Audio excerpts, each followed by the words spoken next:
Assalamualaikum warahmatullahi wabarakatuh. Waalaikumsalam. Bismillah, alhamdulillah. Alhamdulillahilladzi hadana lihadza wa ma kunna linahtadiya laula an hadanallah. Asyhadu an la ilaha illallah wahdahu la syarika lah wa asyhadu anna sayyidana Muhammadan abduhu wa rasuluh. Allahumma shalli wa sallim wa barik ala sayyidina Muhammad wa ala alihi wa sahbihi ajma'in amma ba'du wala haula wala quwwata illa billahil azim azim. Bapak Ibu para guru fikih, usul fikih pada Madrasah Aliyah yang sangat kami banggakan, alhamdulillah kita dapat bermuajah sekalipun dalam tatap maya ini dalam rangka untuk melakukan sesuatu yang baik, dalam rangka kebaikan, dalam kondisi baik, semua semoga selalu dalam keadaan baik. Karena itu, marilah kita berdoa, apapun yang kita lakukan dalam 2 hari ini, semoga berkah manfaat untuk kita semuanya dan khususnya kepada semua peserta didik kita. Karena apapun yang kita lakukan, ujung-ujungnya adalah untuk peserta didik kita. Semoga peserta didik kita hatinya difutuh oleh Allah, dibuka oleh Allah sehingga mudah untuk menerima ilmu yang manfaat. Ila hadhin niyah wa ila hadratin Nabi Muhammadin sallallahu alaihi wasallam. Syai'unillahi lana wa lahumul Fatihah. A'udzubillahi minasyaitonir rajim. Bismillahirrahmanirrahim. Ar-Rahmanir-Rahim. Maliki yaumiddin. Iyyaka na'budu wa iyyaka nasta'in. Ihdinas siratal mustaqim. Siratal ladzina an'amta 'alaihim ghairil maghdubi 'alaihim waladdallin. Amin. Bapak Ibu sekalian,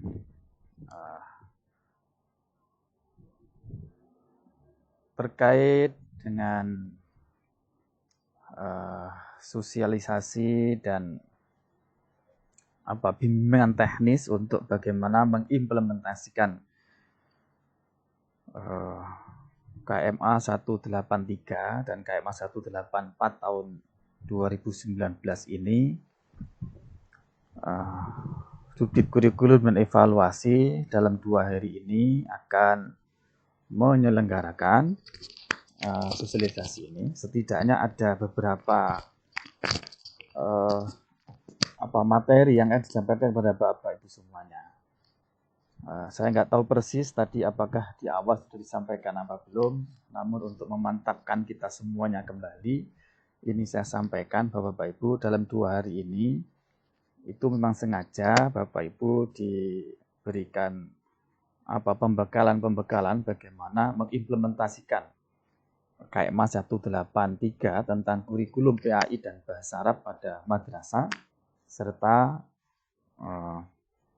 pedoman implementasinya yaitu KMA 184 tahun 2019.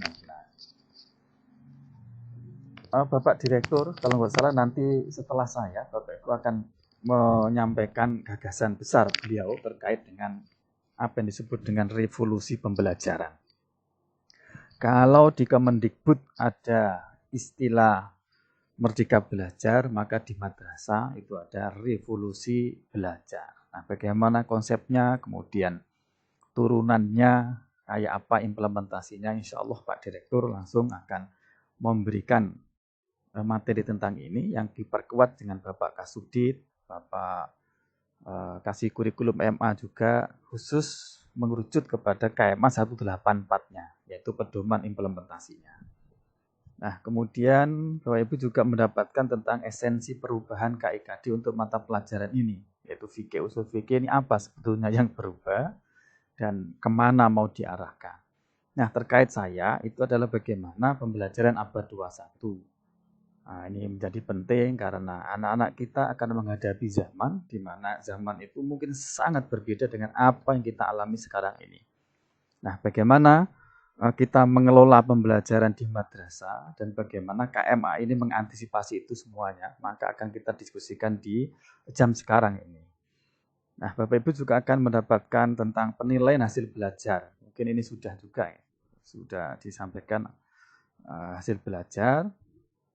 baik itu masa normal maupun masa darurat. Kemudian dapat juga bagaimana merancang sebuah pembelajaran jarak jauh, apa disebut dengan belajar dari rumah itu kayak apa. Mulai persiapannya apa, bagaimana prakteknya, nanti penilaiannya kayak apa, dan seterusnya itu juga akan dibekalkan. Nah, kemudian untuk menggandengi PJJ ini, kita mengeluarkan sebuah aplikasi apa disebut dengan e-learning madrasah. Nah, e-learning madrasah ini termasuk LMS, Learning Management System, yang tadi barusan dijelaskan oleh Bapak Suci. Halo Pak Suci, masih ada Pak Suci? Alhamdulillah, saya mengikuti tadi Pak Suci. Pak Suci ini beliau dari Gorontalo sana. Alhamdulillah. Beliau sudah menyampaikan terkait dengan bagaimana menggunakan aplikasi ini, loginnya gimana, bahkan sampai membuat soal bagaimana, dan semuanya sudah dijelaskan. Nah, kalau toh nanti tadi beliau kayaknya perasaannya kurang waktu gitu. Nah, itu masih bisa dijabri, Pak. Beliau tuh enak sekali dijabri, itu jawab insya Allah. Nah, kemudian yang paling akhir juga akan Bapak Ibu akan mendapat materi tentang bagaimana mengadaptasikan kurikulum. Karena dalam masa darurat ini, kurikulum yang begitu padat rasanya sulit sekali atau bahkan tidak mungkin untuk bisa dicapai semuanya. Karena itu perlu ada strategi, langkah-langkah strategis, teknis maupun praktis untuk bagaimana menyederhanakan itu sehingga tetap pembelajaran ini masih bisa terjamin, namun tidak mengabaikan ketercapaian kurikulum secara penuh. Nah, karena itu akan dibekali juga tentang bagaimana teknik untuk menyederhanakan kurikulum, menggabungkan kurikulum baik dalam pelajaran maupun antar pelajaran biar digabung, dan itu kayak apa. Nah, Bapak Ibu sekalian, terkait dengan saya adalah bagaimana pembelajaran abad 21. Namun sebelumnya kenalkan dulu, nama saya Imam Bukhari. Bapak Ibu sekalian, saya asli lulusan madrasah, mulai dari MI, MTS itu di Kampung Lamongan sana, kemudian Madrasah Alia Negeri di Denanyar Jombang, pesantren Mambaul Ma'arif Denanyar Jombang. Di sana juga saya menyelesaikan S1 untuk bimbingan konseling di Undar Jombang, dan melanjutkan S2 dan 3 saya selesaikan di Universitas Negeri Jakarta untuk manajemen pendidikan dan teknologi pendidikan. Nah, motto hidup saya adalah bahwa hidup itu adalah ibadah. Nah, artinya apapun yang kita lakukan mulai bangun tidur sampai tidur lagi, itu bagaimana caranya agar senantiasa mengandung nilai-nilai ibadah, itu kira-kira. Nah, Bapak Ibu sekalian, hari-hari saya diamanati menjadi kepala sesi kurikulum dan evaluasi untuk MI dan MTS. Untuk MI dan MTS yang selama ini alhamdulillah dapat kesempatan untuk mengawal, mendampingi bagaimana perumusan kurikulum versi KMA 183 ini. Saya bisa dihubungi di nomor handphone yang tertera itu di HP. Silakan Bapak Ibu mencatat barangkali ada permasalahan yang ada di lapangan terkait implementasi ini. Monggo kita diskusi dan seterusnya. Nah, saya juga bisa dihubungi melalui komunikasi di media sosial, di Facebook Imam Bukhari, kemudian di Twitter, di Instagram, dan YouTube juga ada akunnya Imam BK Idu Ngaji. Nah, termasuk materi begini ini, kalau ingin memperdalam, Bapak bisa melihat lagi dan kemudian mendiskon lagi di Imam BK Idu Ngaji itu. Bapak Ibu sekalian, ada beberapa hal yang akan kita diskusikan. Pertama, terkait dengan kita akan mengidentifikasi sebetulnya keterampilan apa yang dibutuhkan oleh anak-anak kita agar anak-anak kita itu nanti kelak dia itu siap untuk hidup di zamannya. Hidup di mana perubahan dunia yang begini cepat, dan dia, anak-anak kita yang sekarang di bangku madrasah itu akan mengalami zaman yang sama sekali berbeda dengan zaman sekarang. Nah, ketika kondisi seperti itu kira-kira apa yang bekal yang harus kita siapkan untuk peserta didik itu? Karena kurikulum itu amanatnya ada dua, Bapak Ibu sekalian. Yang pertama adalah bagaimana menyiapkan generasi penerus bangsa agar siap menghadapi tantangan di zamannya. Ini terkait dengan kompetensi dan seterusnya. Yang kedua adalah terkait dengan amanat yang kedua dari kurikulum adalah bagaimana mewariskan budaya bangsa kepada generasi muda agar anak-anak kita sekalipun bisa hidup di zamannya, mungkin bergaul di mana saja, tapi dia tidak lepas dari akar budaya bangsanya sendiri. Jadi karakter Indonesianya itu masih melekat. Yang suka gotong royong, yang toleran, bisa menghargai perbedaan, yang ramah, tamah, dan seterusnya. Nah, dua hal itu. Nah, karena itulah kita perlu untuk mengidentifikasi keterampilan apa yang perlu disiapkan kepada anak-anak kita. Yang kedua, kita turunkan menjadi karakteristik peserta didiknya kayak apa yang bisa siap menghadapi seperti itu. Nah, yang paling pentingnya adalah kita akan mendiskusikan juga mengidentifikasi kira-kira guru yang bagaimana yang dibutuhkan agar anak-anak kita itu siap menghadapi abad 21 itu. Gurunya bagaimana? Nah, ini yang akan kita diskusikan secara mendalam nanti yang khusus terkait dengan ini. Tentu Bapak Ibu sekalian pengetahuan tentang karakter guru seperti ini yang dibutuhkan pada abad 21 ini tidak digunakan untuk mengoreksi orang lain. Jadi kita pakai diri sendiri untuk mengoreksi diri sendiri, mengevaluasi diri apakah kita sudah mampu menampilkan sosok karakter sebagai guru yang dibutuhkan untuk abad 21 ini. Itu kira-kira bisa. Kemudian nanti kita tarik ke dalam pembelajarannya kayak apa, yang sesuai dengan abad 21 yang kayak apa.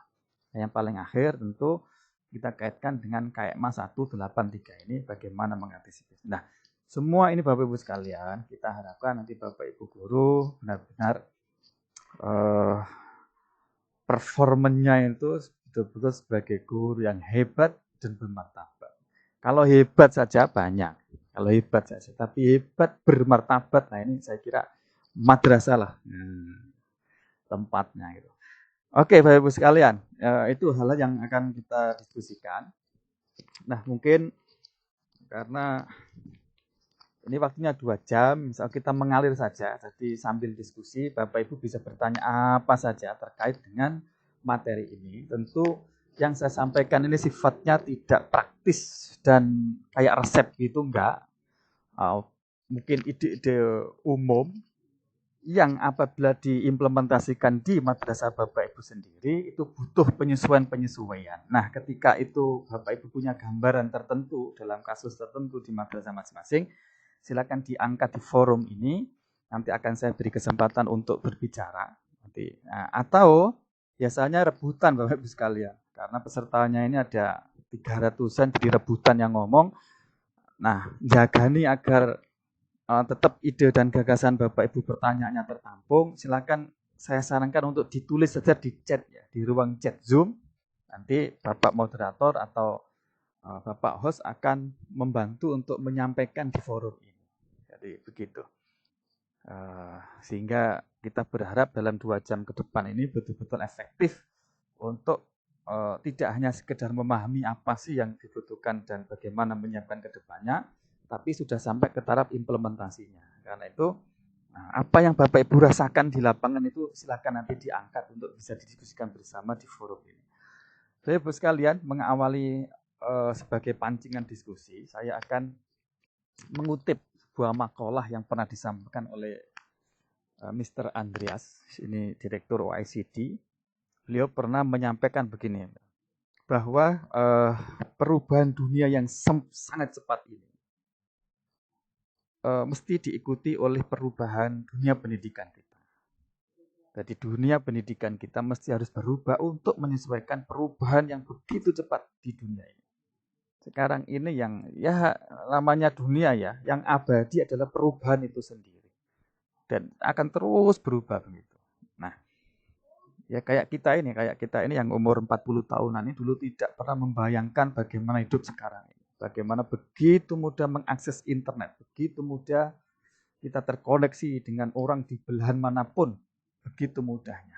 Itu sama sekali dulu waktu kecil tidak terbayangkan. Dan itu sekarang kita alami. Anak-anak kita yang sekarang di bangku madrasah itu bisa jadi kelak 20 tahun, 30 tahun lagi di mana dia betul-betul hidup sebagai orang dewasa yang berperan di masyarakat itu akan menghadapi tantangan yang jauh berbeda dengan apa yang kita alami sekarang. Nah, konteks ini kanjeng Sayyidina Ali pernah bersabda apa itu? Al-kamakol alimu awladakum fa innahum ya'ishuna fi zamanin ghaira zamanikum. Didiklah anak-anakmu karena dia akan hidup pada zaman yang berbeda dengan apa yang dialami, apa yang kita alami sekarang. Karena itu kita siapkan. Nah, beliau melanjutkan gini. Ekonomi global, dunia modern tidak membayar Anda karena apa yang Anda ketahui. Mengapa? Karena dunia internet ini sudah menyediakan semuanya. Semuanya sekarang sudah ada di internet. Apa yang tidak bisa dijawab oleh internet sekarang ini? Hampir semua tersedia. Coba Bapak Ibu lihat sekalian. Bapak Ibu lihat. Hampir semuanya sudah ada di genggaman kita, HP. Apa yang kita butuhkan, jawabannya tinggal klik, sudah muncul semua. Nah, jadi dunia internet sudah menyediakan pengetahuan yang dibutuhkan. Itu artinya apa, Bapak sekalian? Artinya kalau guru-guru madrasah, guru fikih misalnya, kalau mengajarnya hanya berhenti pada pengetahuan, maka guru-guru seperti itu sudah tidak kompatibel dengan zamannya. Sudah tidak dibutuhkan lagi oleh zamannya. Artinya apa? Artinya masih harus lebih jauh dari sekedar mengajarkan tentang pengetahuan. Ada yang lebih jauh penting. Ada yang lebih penting dari sekedar pengetahuan. Apa itu? Nah, ini akan kita diskusikan ini. Akan kita diskusikan tentang ini. Nah, beliau menjelaskan lagi, Andreas ini mengatakan bahwa ekonomi global, dunia modern hanya akan membayar Anda karena apa yang bisa Anda lakukan dengan pengetahuan itu. Jadi tidak berhenti pada pengetahuannya. Setelah tahu, setelah punya pengetahuan, setelah punya ilmu itu gopo. Untuk apa ilmunya? Dia berkarya bisa apa? Setelah itu terus bisa apa? Di sini menyadarkan kita semuanya Bapak sekalian bahwa dunia pendidikan kita khususnya madrasah mesti harus mulai berpaling dari sekedar menjadikan anak-anak penampung ilmu pengetahuan. Dia hanya tahu tentang pengetahuan, segala hal ditanyakan bisa jawab. Tapi apa artinya kalau dia begitu itu di masyarakat nggak bisa apa-apa. Disuruh ini nggak bisa, disuruh itu nggak mau, disuruh ini nggak bisa. Malah membebani masyarakat, membebani bangsa ini. Sekali lagi dalam tantangan hidup modern sekarang ini, apalagi nanti di zaman anak-anak kita itu hidup, tidak sekedar pengetahuan yang dibutuhkan, tapi ada jauh lebih penting dari sekedar pengetahuan. Nah, apa itu? Mari kita identifikasi. Oke, Bapak sekalian, ini yang harus kita jawab.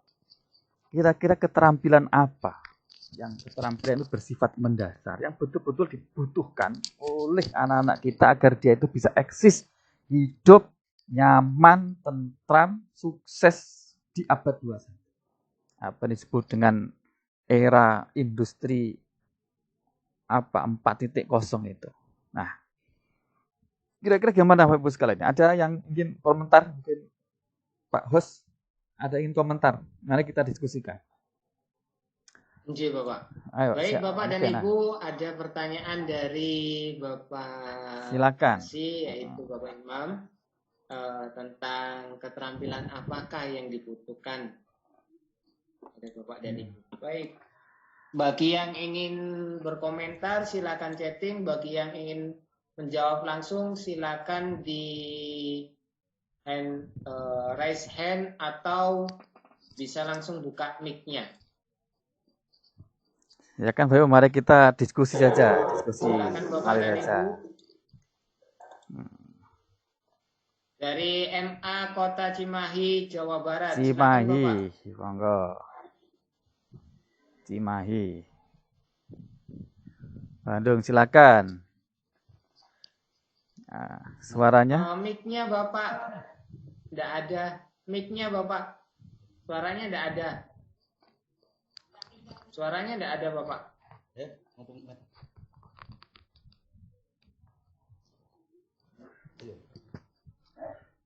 Ayo. Dari Cilegon juga bisa persiapan. Ya, dari Man 1 Cilegon. Silakan. Untuk yang Cimahi tolong dibetulkan mic-nya dulu, Bapak. Cilegon, silakan, Bapak. Oke, sambil menunggu Cilegon, silakan. Monggo. Langsung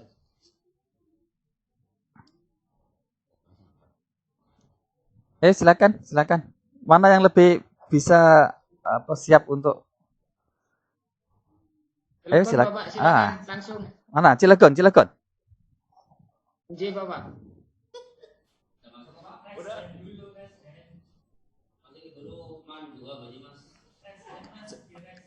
Itu Man 1 Kota Malang juga mau ingin bicara itu di chat itu.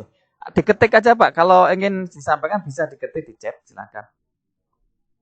Ya, bisa Man 1 Yang dari Cilegon. Cilegon suaranya, Siapa Bapak. ini? Itu Cilegon sudah bicara itu. Ya. Silakan, Bapak. Assalamualaikum. Oke. Ya, silakan Cilegon. Assalamualaikum. Waalaikumsalam, Cilegon. Ya. Terus izin bertanya, Oke, monggo. kami dari Man 1 Kota Cilegon, perwakilan dari Mata Guru Fikih, ingin bertanya berkaitan dengan tantangan pembelajaran abad 21, kira-kira apakah pemerintah sudah bisa menyiapkan hal-hal yang berkaitan dengan pembelajaran abad 21 selain dari media pembelajaran ataupun fasilitas-fasilitas yang ada ataupun SDM yang perlu ditingkatkan lagi. Terima kasih. Assalamualaikum warahmatullahi wabarakatuh. Waalaikumsalam wabarakatuh. Apakah pemerintah sudah mampu tadi ya? Oke, baik. Mungkin ada lagi Pak? Ya Pak. Man Lumajang kan sudah siap itu? Yang dari Lumajang, silakan Bapak. Yang Lumajang. Putus kayaknya Bapak yang Lumajang. Oke. Yang Lumajang, silakan di unmute Bapak. Iya, Bu. Unmute Bapak. Lumajang, silakan Bapak.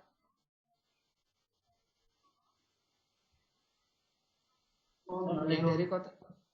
Waalaikumsalam warahmatullahi Waalaikumsalam wabarakatuh. Dari MA Lumajang, Pak. Ya, silakan Pak Lumajang. Iya, Bapak. Kami sangat tertarik dengan apa yang disampaikan oleh Bapak Pak Imam Bukhari. Ya, berhubungan dengan fatwa dari Sayyidina Ali radhiyallahu anhu. Jadi didiklah anakmu karena anakmu tidak akan hidup pada masa kamu. Sekarang kan masa COVID seperti sekarang ini bagaimana cara menyikapi anak karena kita tidak berhubungan dengan anak langsung.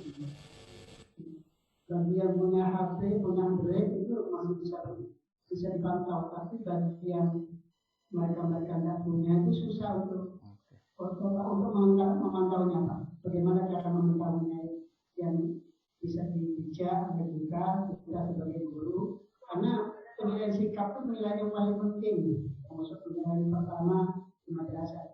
Itu aja Pak. Terima kasih. Assalamualaikum warahmatullahi wabarakatuh. Waalaikumsalam warahmatullahi wabarakatuh. Waalaikumsalam. Satu lagi Pak, mungkin Pak, silakan dari mana? Cimahi tadi belum siap ya? Cimahi belum. Bapak tes Ya, halo. mic-nya. Cek. Assalamualaikum, ini dari Oke, Iya, bagus. Bapak. Oke, silakan Cimahi. Ya, ini Pak, saya dari Cimahi. Mohon izin bertanya. Yang pertama Pak, ini tentang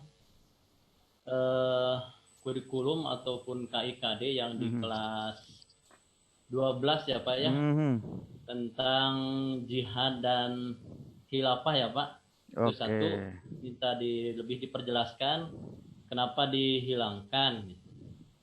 Yang kedua, untuk kelas 12 Pak, itu KIKD-nya saya cari belum ada Pak, yang KIKD kelas 12 ya.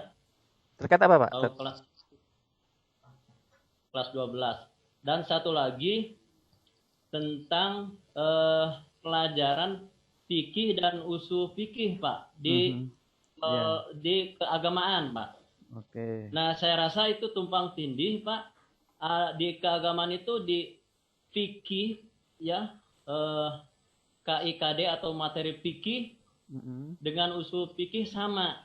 Jadi ketika ngajar di kelas agama fikih yang umum dengan usul fikih itu sama pelajarannya.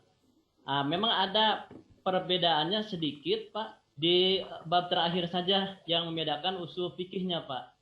Itu mohon penjelasan agar tidak terjadi pemborosan lah gitu ya. Apakah di usul fikihnya itu khusus usul fikihnya, sementara fikihnya dihilangkan. Oh, ya, paham. Baik.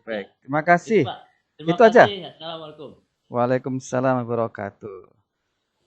Terima kasih dari Cimahi. Oke, saya tanggapi dulu mungkin Pak Hos. Yang dari chatting salah satunya apa? menjawab dari pertanyaannya Bapak. Oke, apa? Tentang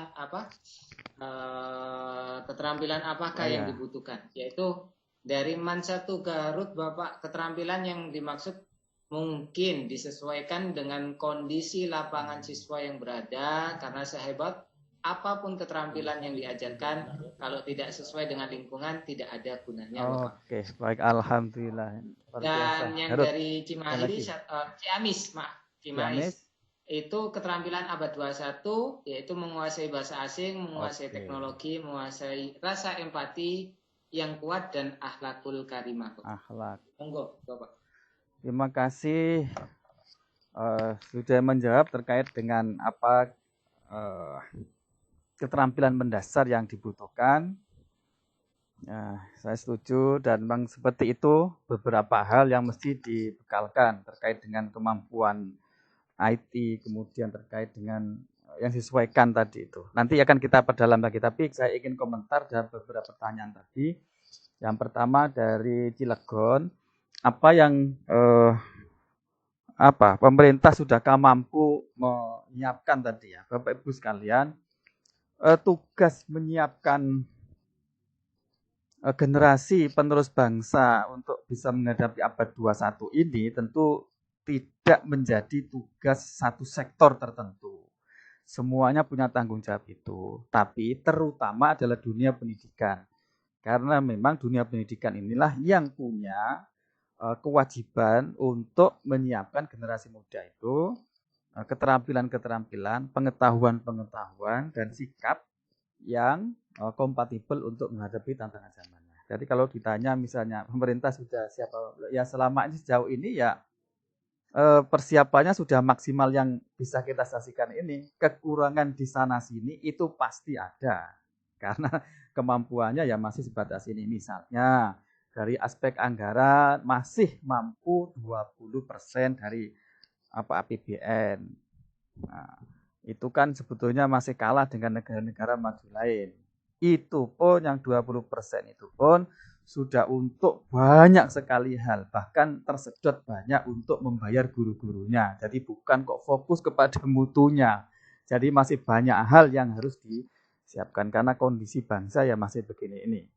Nah, kalau mungkin semua anggaran diarahkan ke pendidikan, nah yang lain nggak dapat kebagian misalnya begitu. Nah, jadi saya kira ini semua kewajiban kita semuanya, semua pihak ya dari terutama pendidikan. Kemudian bagaimana COVID-19? Memang salah satu tantangan besarnya adalah bagaimana tetap bisa mendidik peserta didik kita karakter pada masa darurat COVID-19 ini. Namun semuanya bisa memungkinkan sepanjang guru-gurunya mau tetap berkomunikasi dengan cara apapun, tetap bisa menyambung rasa, hati dan perasaannya dengan para murid-muridnya. Itu yang penting sebetulnya. Yang paling penting di dalam COVID-19 ini, menjaga suasana kebatinan anak-anak kita, murid-murid kita, jangan sampai dia tidak merasa belajar. Jangan sampai tidak merasa bahwa ada kewajiban tetap belajar. Nah, dari suasana kebatinan bahwa dia masih dalam tugas belajar, dia masih punya tuntutan belajar, dia masih sekolah, ini harus dijaga. Dengan cara apa? Disinilah guru itu betul-betul harus bisa dibutuhkan kehadirannya. Karena itulah konsep dari pemerintah, belajar dari rumah, bukan belajar di rumah. Apa bedanya? Kalau belajar dari rumah, itu semua aktivitas murid ketika di rumah dalam proses pembelajaran itu dikendalikan oleh gurunya dari madrasahnya. Jadi dirancang, didesain, dan seterusnya. Bahkan keberadaan murid di mana itu mesti bisa terdeteksi oleh guru-gurunya. Jadi guru-guru di madrasah berfungsi juga sebagai pengikat jaringan waktu dan tempat bagi anak-anaknya. Contoh konkret misalnya, jam begini ini, jam sore hari, jam siang menjelang sore seperti ini, anak-anak kita itu berada di mana dan lagi ngapain. Itu mestinya guru bisa mendeteksinya. Itulah sebagai bukti kinerja apa yang dilakukan oleh guru. Karena belajar dari rumah tadi itu, dia tidak kenal waktu. Artinya kapan saja anak itu belajar. Di mana saja dia juga belajar. Bagaimanapun dalam kondisi kayak apapun dia harus belajar. Nah, karena seperti itu, maka guru dituntut untuk bisa mendeteksi keberadaan murid-muridnya dan bagaimana aktivitas yang dilakukannya. Tetap guru yang punya tanggung jawab itu. Nah, bagaimana kalau nggak ada HP, terkendala HP dan sebagainya? Selalu ada cara, selalu ada jalan bagi guru yang memiliki kreativitas dan inovasi. Yang penting adalah kemauan yang kuat tetap mendampingi anak-anak kita dengan hati, itu yang penting, dengan hati. Dengan hati itu artinya ya memang hatinya itu hadir, bukan sekedar menuntut tugas mengerjakan apa-apa, tidak. Tapi ya memang hadir hatinya itu. Nah, bukti hadir misalnya, ya kolo-kolo itu ditelepon, halo assalamualaikum, gimana kabar nak, lagi ngapain, di mana, ada kesulitan apa, tugas kemarin gimana, dan seterusnya. Atau orang tuanya, halo ibu, gimana kabar anaknya, sehat, ada kesulitan apa anak-anaknya bu, pak, dan seterusnya. Itu sudah luar biasa seperti itu. Satu persatu dihubungi dan seterusnya. Kalau nggak ada HP, ya ada alternatif misalnya dengan guru kunjung, dengan kunjungan, bisa kunjungan anak-anak atau murid ke madrasah secara bergilir dan seterusnya. Pendek kata, selalu ada cara bagi guru yang betul-betul memang punya keinginan kuat untuk mendampingi anak-anaknya. Man jadda wajada. Siapa yang serius pasti ada jalan. Siapa yang sungguh-sungguh wajada mesti mendapatkan jalan keluarnya. Itu saya yakin itu. Jadi waman dan seterusnya itu kira Bapak Ibu sekalian. Terus kemudian yang ketiga dari Cimahi tentang jihad dan khilafah. Bapak Ibu sekalian, judul atau nama kata-kata khilafah, jihad memang tidak ada di KIKD. Yang ada adalah penggunaan nama lain. Jadi kita tidak menghilangkan materi khilafah. Tapi kata khilafah memang nggak ada. Kenapa? Alasannya itu panjang sekali Bapak Ibu sekalian, sudah diperdebatkan oleh tim Allahu Akbar. Itu sudah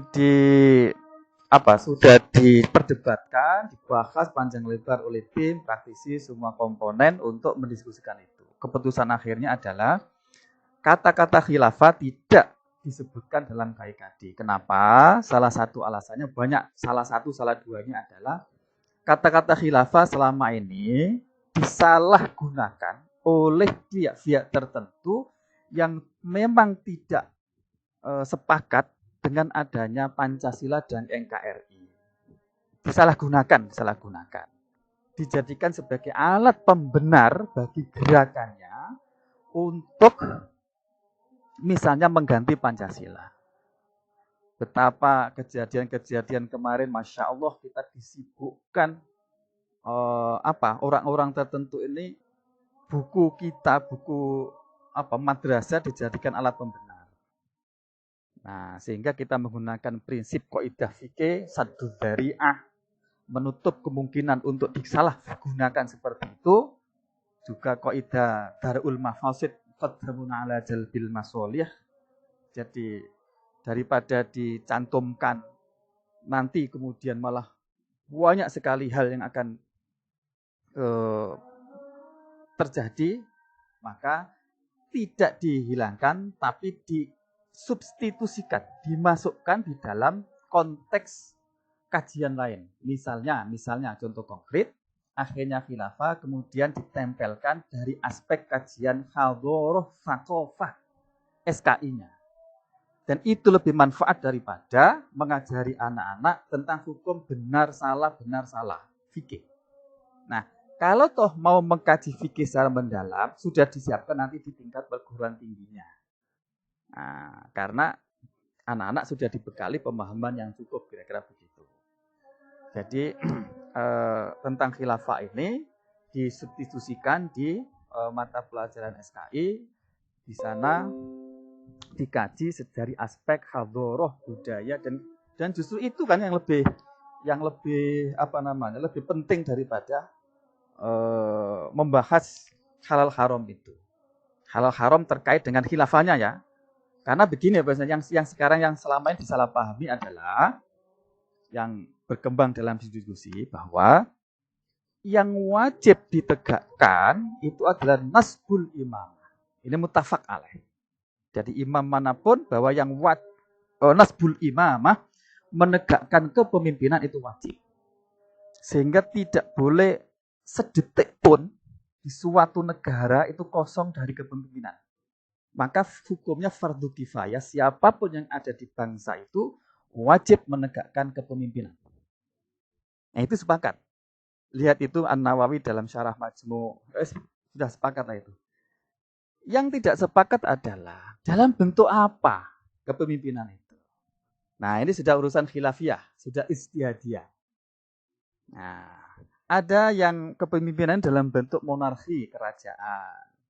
Ya seperti Malaysia, Arab Saudi itu monarki kerajaan. Ada yang bentuk demokrasi seperti kita di Indonesia. Demokrasinya demokrasi Pancasila berbeda dengan demokrasi yang ada di Barat.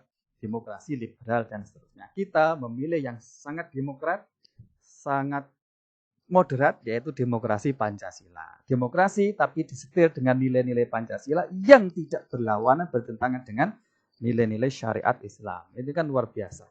Kearifan para pemimpin bangsa, pendiri bangsa dulu luar biasa. Nah, jadi yang wajib itu nasbul imamah, adapun imamah dengan menggunakan apa itu adalah khilafiyah. Nah sekarang ini kan diklaim bahwa khilafah itulah yang wajib. Nah ini yang menjadi masalah apalagi khilafah yang diperjuangkan oleh orang-orang apa disebut dengan Haiti dan seterusnya itu. Nah, itu sebenarnya hakikatnya bukan memperjuangkan Islam itu sendiri. Banyak hal itu Bapak Ibu sekalian kalau didiskusikan. Nah prinsipnya itu sudah diperdebatkan, sudah dihadirkan. Ada perwakilan organisasi masyarakat, ada perwakilan dari akademisi, dosen, praktisi, guru, kemudian pengambil kebijakan dan seterusnya, kita ambil keputusan itu. Dengan prinsip tentu dalam mengambil keputusan yang masuk apa tidaknya, prinsip fikih, usul fikih kita pegang. Satu dari darul mafasid. Kemudian maqasidus syariahnya kita pegang. Itu kira-kira Bapak Ibu sekalian. Jadi yang selama ini untuk menghindari selama ini disalahpahami, tapi tetap inti dari ajaran yang pernah dilakukan oleh para khalifah itu tetap diajarkan dan itu harus kita tiru, kita turunkan di negara kita ini. Bagaimana prinsip-prinsip syuro, bagaimana prinsip-prinsip dan sebagainya itu. Begitu Bapak Ibu sekalian tentang khilafah ini. Jadi saya kira tidak perlu diperdebatkan lagi. Kalau ingin diperdebatkan silakan disalurkan melalui cara-cara yang baik. Dan kami juga waktu awal-awal ini di launching itu banyak sudah yang demo waktu itu dan sudah dipertemukan dengan Kementerian Agama dan clear clear di waktu diskusi sudah clear, nggak masalah. Jadi memang ada pihak-pihak tertentu yang selalu mengkorek masalah kira-kira begitu. Oke, nah satu sisi lain bahwa kita sebagai insan madrasah yang punya kewajiban untuk merawat madrasah ini, itu punya kewajiban untuk mengamankan kebijakan negara. Kewajiban negara yaitu dengan berpancasila, konstitusi Undang-Undang Dasar 45, kemudian berbhinneka tunggal ika dan NKRI itu. Nah, saya kira itu sekalian. Kemudian fikih usul fikih. Nah, Bapak Ibu memang sekarang ada pengembangan mata pelajaran khusus untuk peminatan keagamaan. PAI itu menjadi 9 mata pelajaran. 9 mata pelajaran. Kalau selain peminatan keagamaan, mata pelajarannya hanya 5. Al-Quran hadis, kemudian akidah akhlak, fikih, SKI, dan bahasa Arab. Tapi untuk peminatan keagamaan, baik yang MAPK yang punya asrama yang khusus itu, atau yang non asrama, itu menjadi 9. Quran hadis itu dipecah menjadi 2. Quran hadis itu menjadi 4 mata pelajaran. Menjadi 4. Al-Qur'annya menjadi 2, menjadi tafsir dan ilmu tafsir.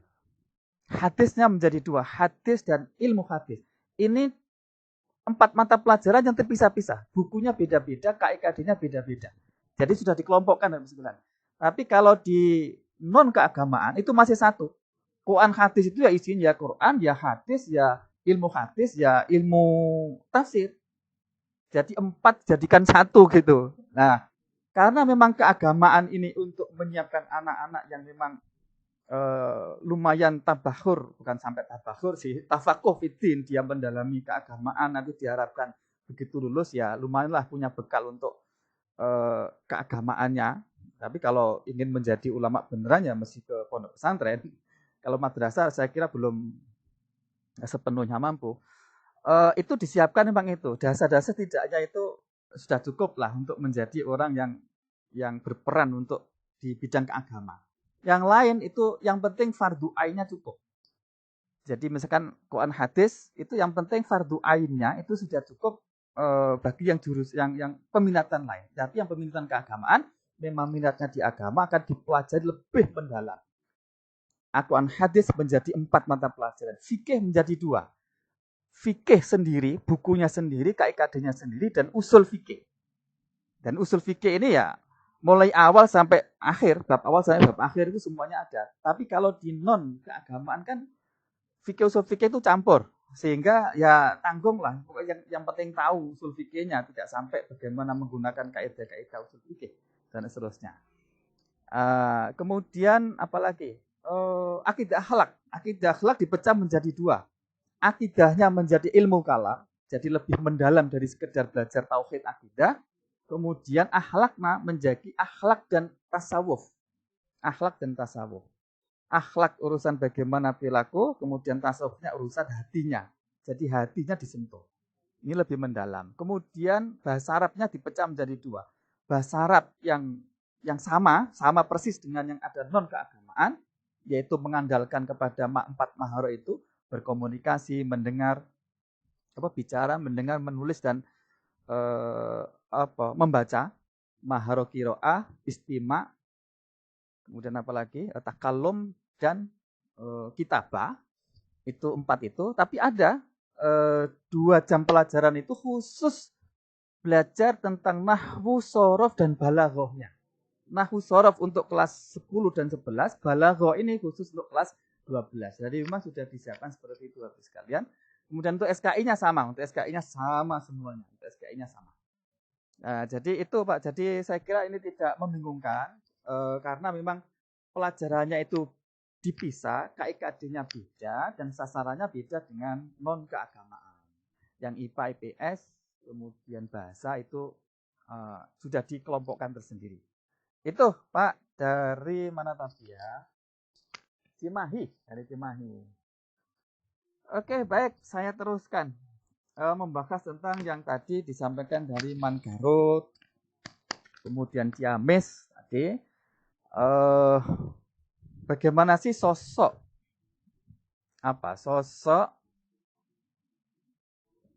keterampilan yang dibutuhkan oleh anak-anak kita untuk dia bisa hidup di abad 21. Nah, ini Bapak Ibu sekalian, mari kita lihat.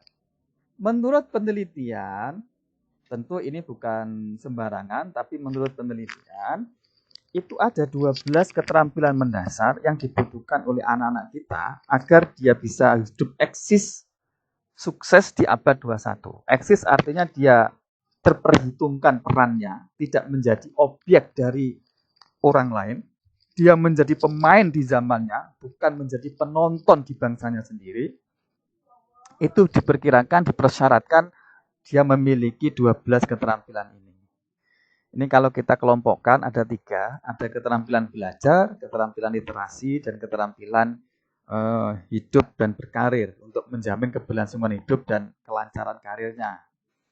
Nah, untuk keterampilan belajar ini sudah menjadi amanat kurikulum 13, ada yang terkenal dengan 4C itu, berpikir kritis, kreatif, kemudian kolaboratif, bisa bekerja sama dengan siapapun, dan komunikatif. Dia mampu berkomunikasi dengan bahasa apapun yang dibutuhkan, dengan media apapun, komunikatif. Nah, tapi di samping itu, keterampilan yang dibutuhkan adalah literasi informasi. Literasi informasi ini terkait setidaknya 4 hal. 4 hal sekalian. Yang pertama adalah terkait dengan kemampuan murid untuk bisa mengakses, mencari informasi yang dibutuhkan. Karena tadi, di dunia internet itu semuanya sudah disediakan. Nah, tergantung bagaimana keterampilan anak-anak kita untuk mengakses itu. Karena itu perlu dibekali literasi informasi. Yang pertama adalah bagaimana mencari informasi. Tapi itu saja tidak cukup, harus dibarengi juga dengan kemampuan memilah dan memilih informasi tersebut. Kenapa? Karena faktanya dunia internet itu isinya semuanya tidak berupa intan emas permata, tidak. Tapi sampah ada di sana. Bahkan racun pun ada di sana. Racun pun ada di internet. Betapa masyarakat kita itu gara-gara mengkonsumsi, dia belajar agama atau belajar pengetahuan lain dari mengandalkan dari internet, akhirnya dia kesesat. Dia tersesat, malah menjadi pemahaman keagamaannya canggung, nggak jelas, dan seterusnya. Nah, ini kan membahayakan. Karena itu anak-anak kita perlu dibekali literasi informasi ini terkait dengan kemampuan memilah dan memilih. Tidak cukup itu, tapi kemampuan mengelola, memilih, mengelola ini mana yang manfaat, mana yang relevan dengan kehidupannya, mana mengandung maslahah, mana yang mengandung madharat untuk dirinya orang lain, masalah dirinya orang lain, dan seterusnya dikelola. Kemudian yang keempat adalah kemampuan untuk merespon informasi itu.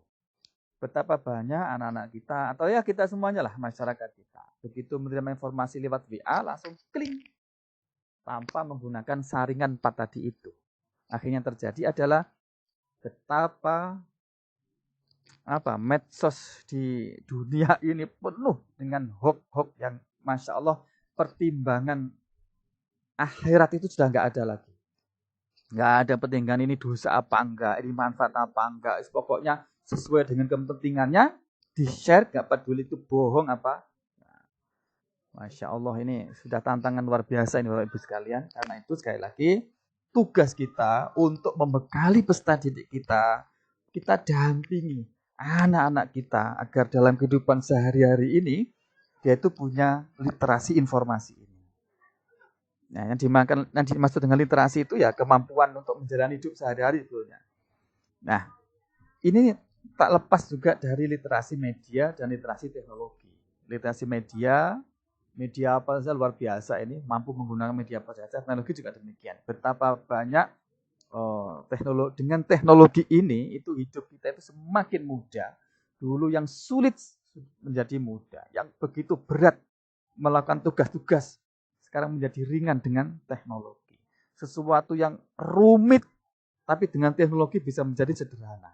Nah, anak-anak kita perlu kita bekali untuk kemampuan menggunakan teknologi seperti itu.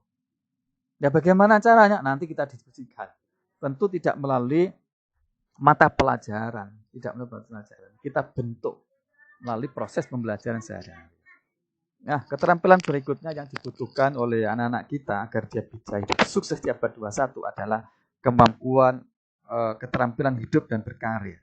Ini terkait dengan flexibility atau adaptif. Ini tadi yang disampaikan oleh dari Man 1 Garut ya. Tadi kemampuan dia menyesuaikan diri dengan kondisi. Ini flexibility ini Pak. Flexibility atau adaptif. Jadi dia gampangannya orang punya keterampilan ini, dia hidup di mana saja itu bisa menyesuaikan diri. Dengan kemajuan apa saja itu dia menyesuaikan diri. Jadi dia punya insting untuk melakukan sesuatu yang sesuai dengan tuntutan zamannya. Flexibility. Kemudian leadership. Ini terkait dengan kemampuan bagaimana mempengaruhi orang lain agar nurut dengan kita atau agar dia mau mengorbankan egoisme dirinya demi kepentingan bersama, yaitu kepentingan organisasi. Itulah leadership. Tentu Bapak Ibu menanamkan karakter seperti ini biasanya tidak lewat bangku kelas, tidak.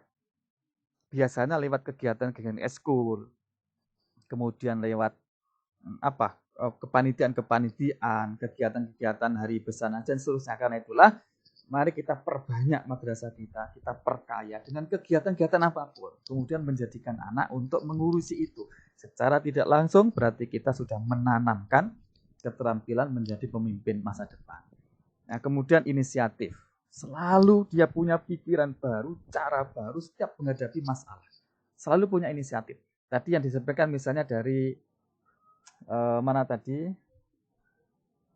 Dari Lumajang misalnya tadi. Yang bagaimana kalau menghadapi gini-gini ada masalah beginilah. Anak-anak yang punya inisiatif ketika menghadapi seperti itu dia selalu punya jalan, punya cara untuk menghadapinya. Nah, ini kan kemampuan seperti ini kan dibutuhkan kapan saja, dimanapun dan bagaimanapun dibutuhkan seperti ini. Nah, kemudian productivity ini terkait tidak sekedar memproduk barang, tapi juga kemampuan untuk berperan dengan cara apapun di dalam komunitasnya. Jadi dia tidak pasif, tapi mampu melakukan sesuatu yang bermanfaat bagi orang lain. Khairun nas anfa'uhum linnas, ini terkait dengan productivity. Kemudian social skill yang berbasis budaya. Social skill ini mirip dengan yang nomor 3, kolaborasi, yaitu kemampuan untuk bisa hidup bersama, bersosial, bermasyarakat. Apalah artinya? Anak-anak kita itu pinter, bisa menjawab soal 100 nilainya, bisa menjawab UN, UMBN, tapi ketika hidup dengan teman-temannya dibenci.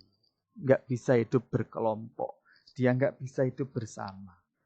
Dia pemain tunggal, bukan pemain tim. Hampir bisa dipastikan anak seperti ini susah hidup. Susah hidup. Jadi kemampuan-kemampuan seperti ini real yang dibutuhkan oleh anak-anak kita. Karena sekali tapi social skill ini tentu yang berbasis budaya. Jadi gampangannya anak-anak kita nanti kelak dengan kemampuan ini dia bisa hidup dengan orang dari belahan manapun, dari Timur Tengah, Arab Saudi, belahan Barat, Amerika Serikat, mana saja. Tapi dia tidak melupakan budayanya. Ini. Dia tetap toleran, dia tetap bisa menghargai orang, dia tetap suka gotong royong. Nah ini, karena di dunia barat ini gotong royong itu nggak ada. Nah itu khas Indonesia. Nah bagaimana anak-anak kita bisa bergaul di mana saja, tapi khas Indonesianya tetap melekat. Nah ini. Jadi social skill tapi berbasis budaya. Nah, Bapak Ibu sekalian, 12 keterampilan ini ada menyebut 12 karakter. Monggo mawon, prinsipnya adalah 12 ini tuh melekat dalam diri seseorang, bukan dalam pengetahuan seseorang. Saya ulangi, menyebutnya silakanlah keterampilan atau karakter, tapi yang jelas 12 ini melekat di dalam diri seseorang, bukan pada pikiran. Tapi dia memang mengkarakter dalam dirinya. 12 inilah yang dibutuhkan oleh anak-anak kita. Real dibutuhkan. Artinya apa? Artinya 12 inilah yang menjadi amanat kepada guru-guru, kewajiban guru-guru kita untuk menanamkan melalui pembiasaan, pemberdayaan, dan pembudayaan. Jadi dibiasakan sehari-hari bagaimana membentuk 12 ini. Jadi kalau membuat kegiatan apa saja di kelas, di ruang kelas atau di luar kelas, ya dipikirkan ini. Yang dipikirkan ini untuk membentuk 12 ini. Nah, itu kita tanamkan. Siapa yang menanamkan? Semua guru. Bukan hanya guru fikih, akidah, akhlak, tapi semua guru. Ketika proses pembelajaran. Jadi, misalnya ketika diskusi, sekaligus kita masukkan di situ membiasakan anak-anak kita untuk berani ngomong. Oh, itu berarti kita membentuk anak-anak untuk punya keterampilan komunikasi. Ketika diskusi juga anak-anak dilatih untuk bagaimana menghargai pembicaranya dan bagaimana memimpin diskusi. Nah, itu juga berarti kita secara sengaja untuk membentuk anak-anak kita membiasakan keterampilan memimpin, keterampilan tepo seliro, keterampilan empati, keterampilan komunikasi, dan seterusnya. Jadi itu kita bentuk ketika proses pembelajaran. Siapapun guru itu punya kewajiban. Namanya kewajiban itulah ya wajib dilakukan, kalau enggak berdosa. Nah, Bapak Ibu sekalian, sekali lagi saya coba kembali yang di awal tadi. Disinilah pentingnya guru ketika mengajar sekarang ini, zaman ini, itu tidak penting lagi mengajarkan tentang pengetahuan. Jauh lebih penting dari itu adalah pengetahuan itu mesti harus bisa mempengaruhi sampai ke sini, ke keterampilan ini. Tidak boleh berhenti pada pengetahuan. Gitu. Nah, karena itulah soal-soal yang kalau kita pakai ketika tes, tidak boleh lagi berupa soal-soal yang low order thinking skill, yaitu soal-soal yang menuntut terhadap ingatan dan ingatan dan sekedar hafalan tidak, tapi harus lebih jauh dari itu, menganalisis. Tentu berdasarkan pengetahuannya tadi itu dipakai untuk pisau analisis terhadap kasus yang disediakan di dalam soal itu. Jadi soalnya itu berupa kasus yang menuntut seseorang untuk mengait-ngaitkan pengetahuannya dengan kasus itu, kemudian anak dituntut untuk menentukan sikapnya. Itulah soal hot. Nah, soal hot tadi itu adalah dalam rangka untuk membentuk 12 karakter ini. Nah, itulah kenapa kita dengan KMA ini nanti mohon dibaca di dokumen aslinya, di bagian belakang di bab 3 kalau nggak salah, itu 4 tentang penilaian, itu kita fokus kepada bahwa penilaian dalam PAI itu fokus pada pembentukan dan internalisasi, kalau bahasa di KMA itu internalisasi. Jadi bukan pada pengetahuan-pengetahuan. Oke, Bapak Ibu sekalian, ini rinciannya nanti Bapak Ibu bisa baca. Apa sih berpikir kritis, ciri khasnya apa. Kemudian ini terutama terkait dengan 4C yang menjadi amanat langsung dari KMA, berkomunikasi. Ini kalau bahasa Al-Qur'an itu tabligh, bukan bahasa agamanya tabligh. Amanah fatona itu. Berkomunikasi. Nah, tentu berkomunikasi ini tidak sekedar bagaimana dia pandai bicara dalam bentuk tulis maupun lisan dengan berbagai bahasa, tidak. Tapi lebih dari itu adalah dia berkomunikasi dengan menggunakan berbagai media, multimedia. Jadi tadi yang disebut oleh dari mana tadi? Dari Ciamis ya, menggunakan bahasa IT. Ini kaitannya. Jadi kaitan dengan karena yang kita diskusikan di sini itu ada keterampilan mendasar ya, keterampilan mendasar. Keterampilan mendasar itu bukan beda dengan keterampilan teknis. Keterampilan mendasar itu keterampilan yang keterampilan ini digunakan kapan saja, di mana saja, dan bagaimana saja. Jadi kapanpun selalu melekat. Jadi misalkan contoh ya, terampil menggunakan mouse ini. Terampil menggunakan mouse. Tapi kalau mouse-nya sudah diganti dengan teknologi baru, maka keterampilan itu sudah nggak kepakai lagi. Itu namanya keterampilan teknis. Nah, yang dibutuhkan ini adalah keterampilan yang mendasar, yang melekat dalam diri seseorang. Nah, itulah yang kita bekalkan ini. Tidak sekedar kemampuan teknis atau keterampilan teknis. Oke. Berikutnya adalah keterampilan berinovasi. Berinovasi, kreatif dan inovasi. Nah, berikutnya adalah kolaborasi. Ini ciri khasnya, dia bisa bekerja sama dengan siapapun, dia mampu bekerja sama secara tim, tidak menjadi pemain tunggal. Nah, sekarang ini kalau kita perhatikan, hampir orang-orang sukses, perusahaan-perusahaan besar, itu tidak ada yang bekerja sendiri. Semuanya pasti berkolaborasi, menggunakan keahlian ini, kemudian disatukan. Maka menjadilah dia produktif. Bisa jadi mereka bos-bos saya itu sebetulnya nggak bisa apa-apa, hanya bisa mau kolaborasi saja. Cuman dia bisa memanfaatkan keahlian orang ini, kemudian dikolaborasikan, akhirnya kemudian dia punya productivity. Nah, inilah pentingnya kolaborasi itu. Pentingnya mendidik anak-anak kita untuk memiliki kemampuan bekerja sama dengan siapapun. Nah, modal utama bisa kerjasama itu ya akhlak. Akhlak tadi disebutkan dari Ciamis juga menyebut akhlak. Akhlak betul. Nah, akhlak itu justru modal dasar untuk bisa berkolaborasi. Dan mana mungkin seseorang bekerjasama dengan orang yang pembohong, orang yang tidak jujur, yang tidak amanah, dia yang egois, yang tidak empati kepada orang lain, dan sebagainya. Jadi akhlak itu tetap digunakan dan kita bentuk sebagai modal utama untuk membangun karakter-karakter tadi itu. Nah, kira-kira kalau kita simpulkan seperti ini, Bapak-Ibu sekalian. Sosok seorang pembelajar di abad 21 itu ini yang globally aware, kemudian problem solver, dan seterusnya. Nah, pertanyaan berikutnya adalah ini. Nah, setelah kita sudah memahami tadi bagaimana tantangan abad 21, kemudian keterampilan apa yang dibutuhkan, dan sosok peserta didik yang kayak apa yang kita bentuk di proses pembelajaran itu, sekarang gurunya kayak apa? Guru yang bagaimana yang dibutuhkan oleh anak-anak seperti itu. Guru yang bagaimana yang dibutuhkan untuk mendampingi anak-anak itu agar siap menghadapi tantangan abad 21. Mafhum mukhalafahnya begini.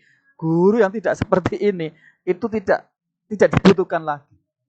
Tidak dibutuhkan lagi. Nah, mari nanti kita koreksi diri kita sendiri. Oke, saya mulai ingin buka lagi pertanyaan atau menjawab diskusi saya ini, Pak host atau Pak moderator. Pertanyaannya ini, silakan dibuka ruang diskusinya, biar saya nggak ngomong sendiri terus.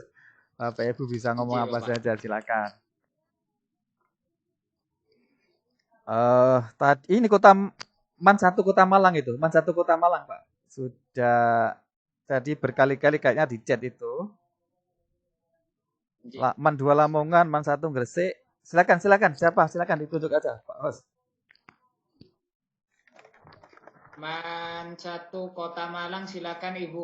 Wow, Malang, silakan Kota Malang. Mic-nya, Ibu, mic-nya. Terima kasih, kesempatan yang sangat ditunggu-tunggu akhirnya datang juga. Bapak narasumber yang saya hormati, Bapak moderator yang saya hormati, terkait dengan pertanyaan Bapak narasumber tadi, sosok guru yang bagaimanakah yang dibutuhkan saat ini? Ini ternyata kok sama dengan pertanyaan yang dari tadi akan saya sampaikan. Saya coba jawab untuk pertanyaan dari Bapak. Pertanyaan tadi adalah sosok guru yang bagaimana yang dibutuhkan. Berarti guru yang bisa memberikan kesempatan, memotivasi, dan menumbuhkan potensi siswa agar bisa mencapai beberapa 12 karakter yang harus dikuasai oleh siswa tersebut. Ini jawaban singkat saya. Tapi boleh nggih Pak menambah dengan pertanyaannya tadi. Monggo. Itu singkat tapi sudah mencakup semuanya tadi. Oke, silakan pertanyaannya. Ya, terima kasih. Ada hal yang mungkin belum banyak diulas mulai dari materi pertama sampai tadi ini. Guru dituntut untuk bisa menumbuhkan situasi yang bagaimanapun, apakah dalam bentuk yang luring, tatap muka ataupun dalam bentuk daring. Sekarang ini siswa belajar dari rumah. Okay. Tadi sudah disampaikan siswa belajar dari rumah. Ada hal yang mungkin beberapa guru lupa bahwa siswa belajar dari rumah itu berarti di situ juga ada orang tua. Nah, ini yang seringkali kalau saya amat, karena kebetulan anak saya juga sekolah, belajar dari rumah juga, berarti orang tua harus mendampingi. Ada hal yang terselip yang lupa disiapkan oleh guru, yaitu kesiapan guru dalam menyampaikan materi. Nah, karena ketika guru menyampaikan materi kepada siswa belajar dari rumah, ada orang tua, berarti di situ orang tua juga ikut mengevaluasi atau melihat materi apa yang disampaikan oleh gurunya. Karena kebetulan saya sendiri menemukan ada kesalahan fatal yang dilakukan oleh guru anak saya itu sampai 2 kali. Nah, ini ada salah konsep. Artinya apa? Oh, berarti guru mungkin karena ini masih baru, jadi masa pandemi yang baru kali ini, dan semoga tidak ada lagi. Tapi cara belajar PJJ seperti ini yang masih baru pertama kali harus dilakukan oleh guru, berarti guru masih banyak sibuk untuk menyiapkan media apa yang dipakai, bagaimana teknologi yang harus dia kuasai. Jadi agak terlupa untuk menyiapkan kesiapan dia menguasai materi. Jadi ini yang perlu, mungkin ini bukan pertanyaan tapi mengingatkan saya dan teman-teman semua, karena kita juga menyampaikan materi dilihat oleh orang. Terima kasih. Ya, betul. Assalamualaikum warahmatullahi wabarakatuh. Waalaikumsalam warahmatullahi wabarakatuh. Saya tanggapi sedikit aja. Betul, Bu, saya setuju tadi tentang keterampilan guru. Oke, nanti kita ulas lebih dalam lagi, tapi itu sudah betul semua, malah singkat tapi sudah menyeluruh. Kemudian tentang masa pandemi, emang betul Ibu sekalian, di awal-awal kemarin karena masih tergagap-gagap ya, karena belum terbiasa untuk bagaimana mengelola pembelajaran jarak jauh. Besok saya nggak tahu ya, yang di zona ini itu sudah dapat materinya belum? Ada materi khusus untuk PJJ, bagaimana mendesain tentang pembelajaran jarak jauh ini. Sebenarnya ada nanti khusus, tapi baiklah saya jawab secara singkat saja. Jadi prinsipnya begini, dalam PJJ ini, jadi prinsipnya ada belajar dari rumah. Artinya mengendalikan aktivitas anak itu adalah tetap gurunya dari madrasah.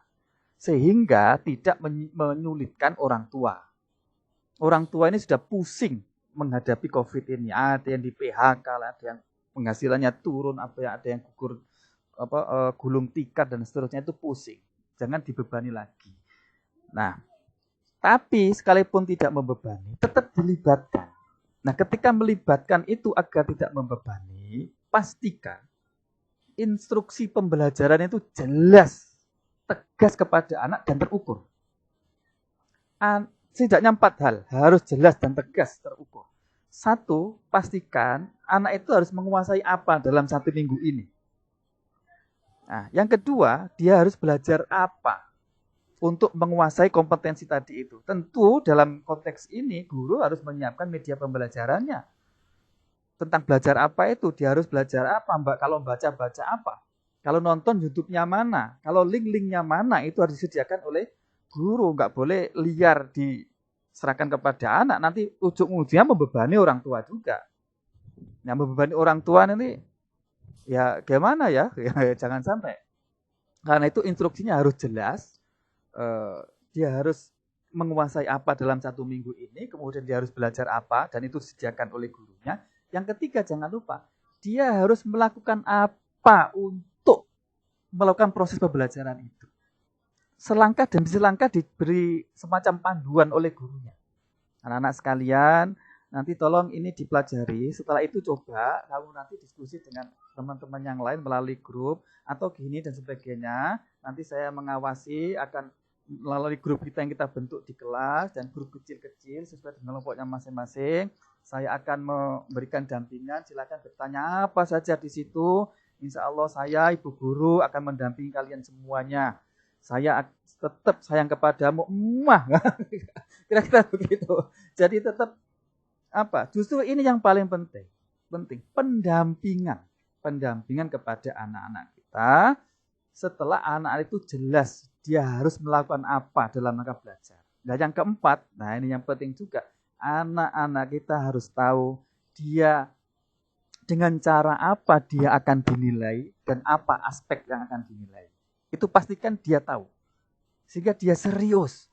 Anak-anak sekalian, dalam proses pembelajaran 1 minggu ini saya akan menilai kalian dari aspek ini, indikatornya ini. Kalau Anda begini-begini berarti ini kurang pas. Jadi begini sudah itu.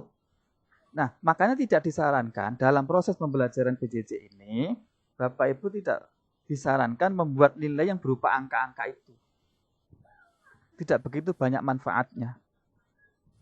Tidak begitu banyak manfaatnya. Penilaiannya justru fokus kepada apa sih yang dilakukan oleh anak-anak kita. Kalau kita kenal 5 pilar pendidikan, 4 pilar UNESCO itu, yang terakhir yang paling top. Bagaimana membelajarkan anak, bagaimana anak belajar. Ini jauh lebih penting daripada dia bisa apa dalam belajar PJJ itu. Lebih penting dari itu adalah anak tahu bagaimana harus belajar dalam kondisi seperti ini. Itu yang jauh lebih penting. Kita dampingi mendidik itu. Sehingga kehadiran guru itu betul-betul dirasakan oleh anak. Memang karena mendampingi, bukan sekedar menagih tugas. Sehingga wajar kalau orang tua menjerit di awal-awal itu. Guru hanya bisa membebani, guru hanya bisa menyelesaikan tugas, dan seterusnya. Nah, disinilah sekali lagi Bapak Ibu sekalian, kita harus berubah. Setelah ini berubah bagaimana cara mengelola PJJ itu, fokus kepada pendampingan anak. Kehadiran guru betul-betul harus dirasakan oleh anak-anak kita. Sehingga kita bisa mendeteksi perubahan apa. Sekarang ini sudah banyak laporan misalnya, anak-anak merasa bebas, merasa tidak belajar, sehingga sakar PDW. Dia ngeluyur kemana, cangkruan kemana, boncengan kemana. Bahkan ada yang ikut orang tuanya ke sawah dan sebagainya. Saya yakin kenapa dia ikut ke sawah bukan kesalahan bapaknya mengajak ke sawah. Bisa jadi orang tuanya melihat anaknya daripada nganggur di rumah, dia diajak ke sawah, manfaat. Ya enggak salah. Ya itu yang paling masalah bagi anak. Tapi kok bisa sampai terjadi begitu, gurunya di mana? Inilah PJJ. PJJ itu harus mengendalikan. Karena itu ada luring, ada daring, ada luring. Luringnya tadi itu memberi instruksi. Daringnya itu instruksi. Luringnya itu pendamping tadi itu. Luringnya itu pendamping ketika anak belajar mandiri, anak berkolaborasi dengan teman-temannya. Nah disitulah pendampingan terjadi. Jangan dihinjarkan. Dihinjarkan itu apa? Man 1. Dihinjarkan itu dibiarkan. Dilarang kelas melakukan pembiaran kepada anak-anak kita. Kehadiran guru harus dirasakan. Jadi, cara ukuran paling sederhana kesuksesan PJJ adalah ketika anak merasa belajar, merasakan kehadiran guru ketika proses pembelajaran di rumah. Itu ukuran yang paling sederhana. Nilai-nilai itu sudahlah, yang berupa angka-angka itu belakangan saja. Toh yang meluluskan itu kan madrasahnya sendiri. Yang meluluskan sekarang itu madrasah sendiri. UN nggak ada, UMBN tidak meluluskan. Kurang apa? Tinggal keberanian guru untuk melakukan kreativitas, inovasi dalam mengelola pembelajaran. Tapi Bapak Ibu sekalian, untuk melakukan itu semuanya, guru mesti punya modal tekad untuk mau berjuang untuk mendampingi anak-anak tadi itu. Ya mesti namanya berjuangnya pasti berkorban pulsa lah, berkorban waktu kapan saja, mungkin telepon ke anaknya, telepon ke murid-muridnya, berkorban untuk harus sibuk membuka WA dan sebagainya, itu korban. Lah kalau ada orang guru merasa berkorban guru merasa berjuang tapi nggak mau berkorban, itu namanya guru makelar, bukan pejuang. Guru harus pejuang, bukan seorang makelar. Kalau makelar banyak di pasar-pasar itu. Dan saya kira guru harus jauh dari itu. Apa yang mendorong kita untuk melakukan itu semuanya? Tentu tidak lain dan tidak bukan kecuali sana, Pak. Gusti Allah Subhanahu wa taala di akhirat kelak. Di akhirat.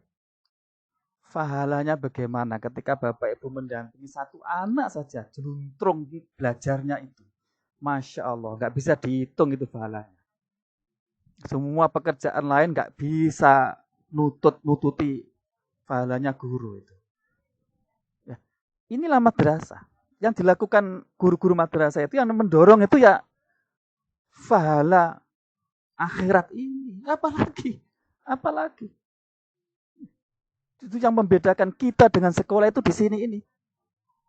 Yang membedakan kita dengan sekolah, guru madrasah dengan guru sekolah di sini ini. Bahwa apapun yang dilakukan oleh guru madrasah adalah konteks ibadah, orientasi akhirat. Dan itu yang menenagai kita selama ini.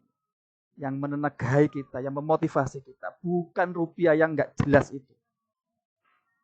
Sudah impasingnya nggak jelas. Mau apa lagi kita? Kalau nggak dorongan akhirat itu apa lagi? Oke, Bapak Ibu sekalian, mohon maaf kalau saya agak kita ingin bahwa kondisi darurat ini memang kita semua nggak siap, pemerintah pun nggak siap, semua tergagap-gagap, termasuk kita semua para guru, semua tergagap-gagap. Karena nggak wajar namanya darurat. Nah, tapi kan ini sudah beberapa bulan jalan. Sudah beberapa jalan dan cukup memberi pembelajaran kepada kita untuk melakukan banyak hal. Lakukan saja sekalipun salah. Saya ulangi, lakukan saja untuk melakukan perubahan-perubahan dalam layanan pendidikan kepada anak kita sekalipun salah. Kalau toh salah, nanti jangan khawatir. Gusti Allah Subhanahu wa taala akan mengutus hambanya mengingatkan kesalahan kita dengan cara apapun. Mungkin dipanggil sama pengawas dimarah-marahi. Panggil kepala madrasah dimarah-marahi. Itu sengaja diutus Allah untuk mengingatkan kita. Karena itu enggak boleh marah kepada pengawas maupun kepala madrasah. Itu cara Allah mengingatkan kita. Yang penting dua hal. Jangan sengaja melakukan kesalahan dan jangan ulangi kesalahan dua kali yang sama. Kemudian semua itu dilakukan dengan niat yang baik. Niat yang baik di samping ikhlas karena Allah. Niat yang baik itu ukurannya adalah apapun yang dilakukan guru untuk kemaslahatan muridnya. Apapun kita lakukan. Muridlah menjadi pertimbangan utama. Contoh misalnya, ketika Bapak Kepala Madrasah tanda tangan menyetujui untuk pembangunan pos satpam di depan itu. Teret-teret biaya sekian untuk membangun pos satpam. Yang dipikirkan adalah dengan membangun pos satpam di gerbang, apa yang manfaatnya bagi anak-anak saya? Apakah anak semakin rajin? Apa anak semakin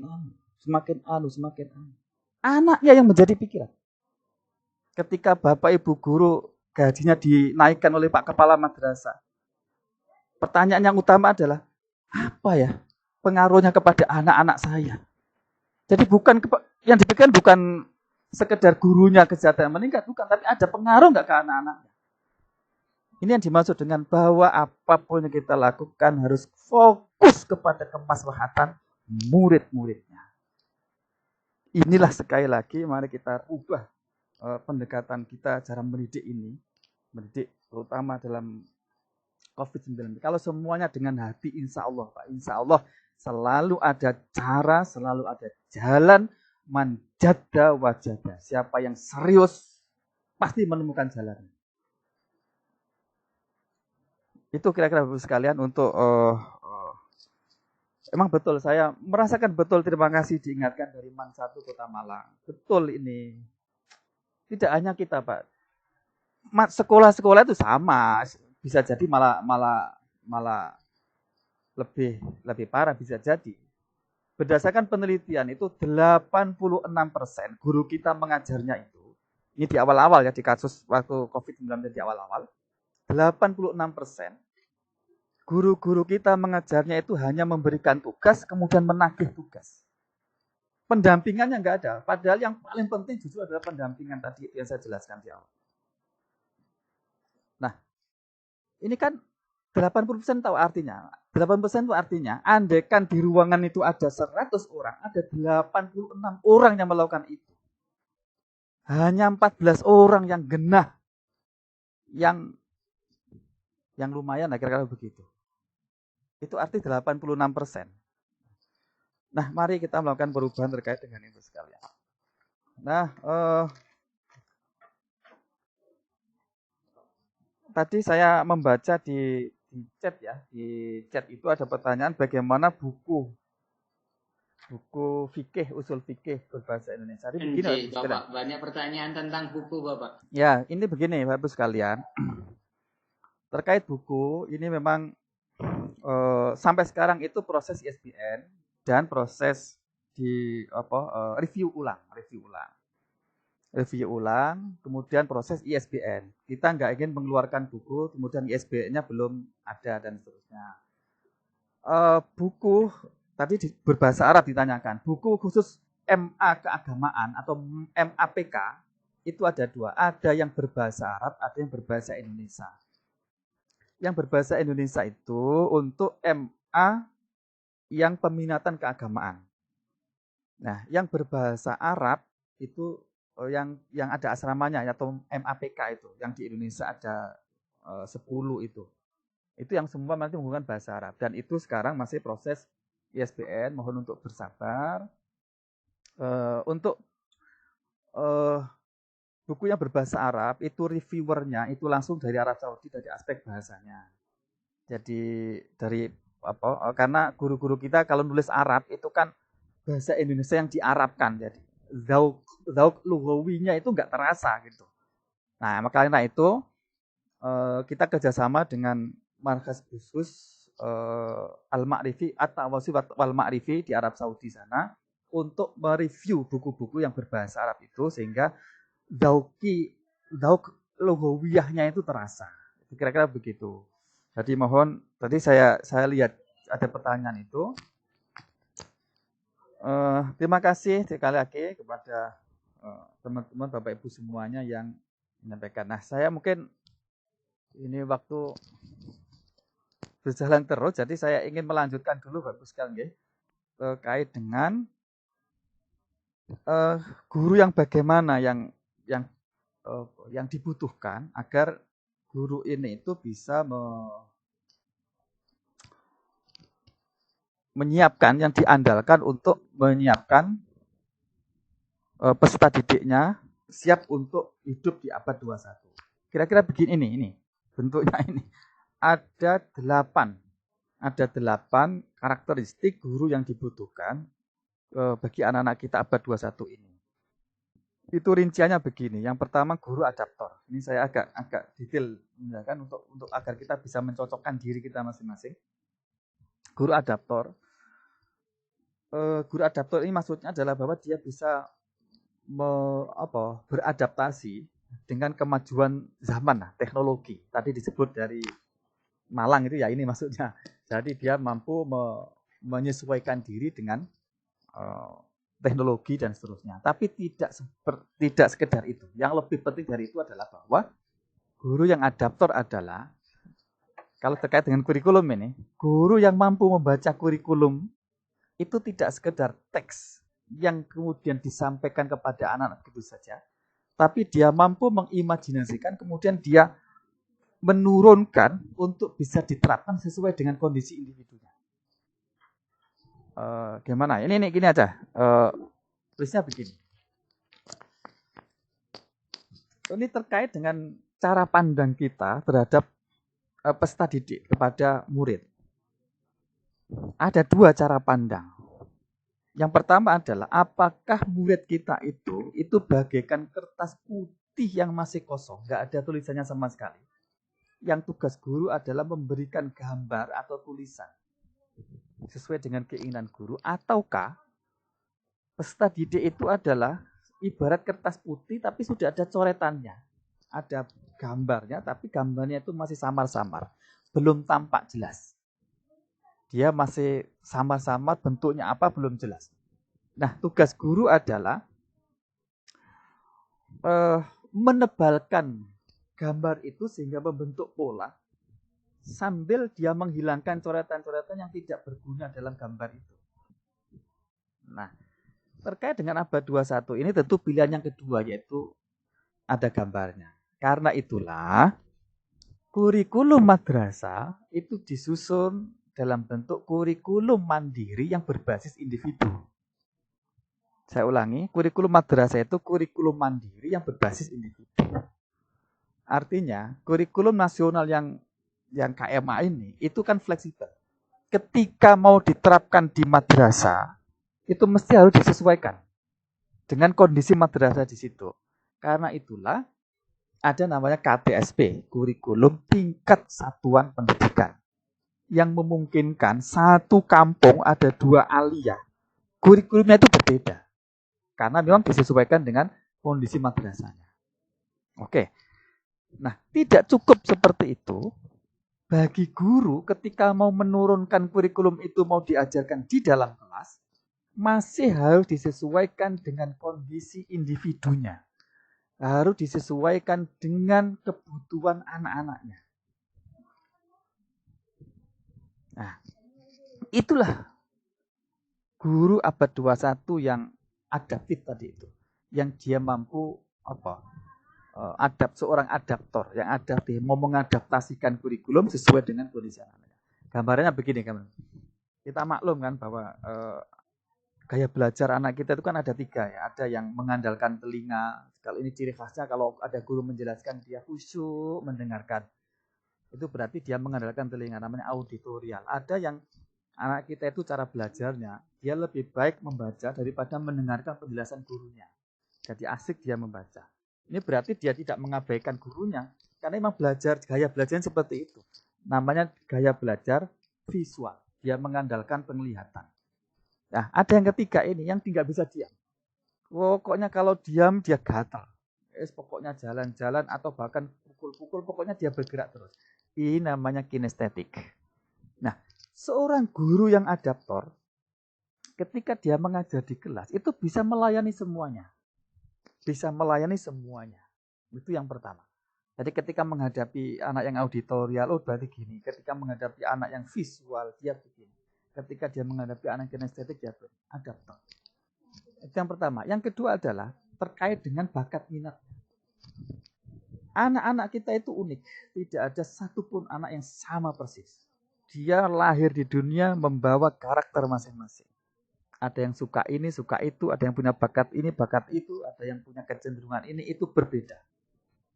Nah, ketika itu terjadi di anak-anak di kelas, nah guru yang adaptor itu mampu memilah dan memilih anak sesuai dengan bakatnya masing-masing, kemudian dikuatkan sesuai dengan kecenderungannya masing-masing.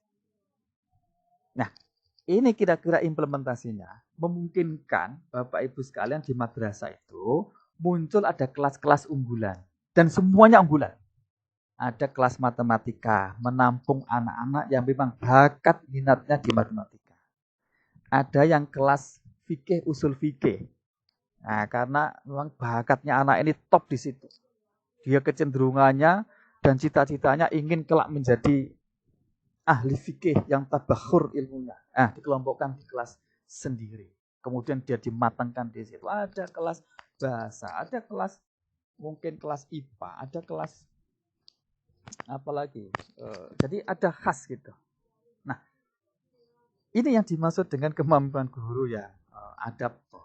Dia bisa mengadaptasi kurikulum menyesuaikan dengan tuntutan individu masing-masing. Nah, secara regulasi ini memungkinkan dilakukan semuanya itu sekalian. Dengan lahirnya KMA 184 ini itu bisa memungkinkan karena inilah yang memberikan kewenangan, keleluasaan dan peluang kepada guru-guru tadi itu untuk melakukan mengelola pembelajaran sesuai dengan minatnya masing-masing itu. Hampir madrasah-madrasah yang top nasional ini sudah melakukan itu. Cuman kemarin melakukannya secara sembunyi-sembunyi, tidak ditampakkan karena takut dimarahi oleh pengawas. Nah, sekarang dengan KMA ini itu memungkinkan untuk melakukan itu semuanya. Nah, tergantung kepada keberanian kita semua sebagai guru untuk melakukan inovasi-inovasi, kreativitas. Tapi ingat, semuanya mesti difokuskan kepada kemaslahatan anak, bukan yang lain. Itu saya kira pesannya. Insya Allah kalau itu niatnya akan lurus. Nah, guru abad 21 adalah guru yang visioner, yang punya pandangan jauh ke depan, yang mampu memformulasikan pemahamannya itu diturunkan dalam proses pembelajarannya. Bagi kita insan madrasah, visioner diukur tidak sekedar bagaimana pandangan jauh ke depan di dunia, tapi dia mampu menghadirkan suasana pembelajaran ini, visinya sampai ke akhirat. Apa mafhumnya? Mafhumnya, pemikiran ukhrawi itu dihadirkan dalam diri anak ketika proses pembelajaran. Sehingga apa yang dilakukan di madrasah semuanya mengandung nilai ibadah. Dan itu diarahkan untuk orientasi kebahagiaan akhirat. Namun tidak melupakan urusan duniawi, semuanya duniawi tetap iya, tapi semua sekalipun melakukan duniawi pun orientasinya untuk akhirat. Contoh, guru mengajar olahraga atau anak olahraga. Kalau anak-anak sekolah olahraga yang penting sehat selesai. Tapi bagi madrasah, guru yang punya visi akhirat, olahraga pun, mengajar olahraga pun diorientasikan untuk akhirat. Dengan cara apa? 2 hal. Niat yang baik dilakukan dengan cara yang baik. Anak-anak olahraga biar sehat. Kalau sehat, nanti semangat belajarnya, semangat ibadahnya, dan itu baik. Nah, ini kan akhirat sudah. Jadi kan semua tergantung kepada niatnya. Nah, inilah Bapak Ibu sekalian. Jangan pernah memisahkan antara aktivitas mengajar dengan aktivitas ibadah. Inilah madrasah. Sekali lagi, inilah madrasah yang akan menjadi ciri khas antara madrasah dengan sekolah. Nah, saatnya sekarang mari kita kembalikan ruh madrasah seperti itu, akan mewarnai dalam kita merawat madrasah itu, yaitu membumikan, mewarnai semua aktivitas proses belajar dan mengajar dengan aktivitas ibadah untuk kesejahteraan dunia sekaligus akhirat. Dengan demikian maka apapun yang dilakukan penuh akhlak. Guru dengan murid, enak gitu. Akhirat. Nah, Bapak Ibu sekalian, guru abad 21 adalah seorang kolaborator. Dia mampu mengkolaborasikan semua teknologi media, baik media sosial maupun media lain untuk proses pembelajaran.